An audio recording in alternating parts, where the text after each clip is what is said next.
Dahil nga mahal ang tinapa, gagawa na nga lang ako at may nakita nga ako na nag-reels kaya gagayahin natin. Siyempre, gagawin natin lahat para lang makatipid. 60 pesos kasi dito yung 3 piraso ng tinapa.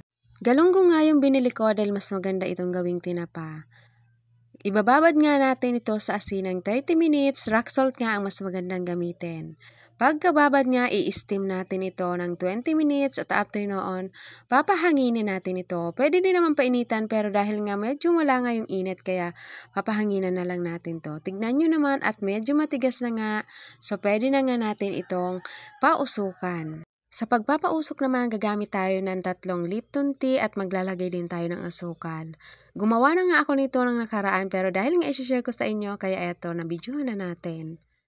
Ito na nga rin yung ginamit ko nung nakaraan na steamer. Saluhin natin yan para nga mas maganda ang magawa nating tinapa.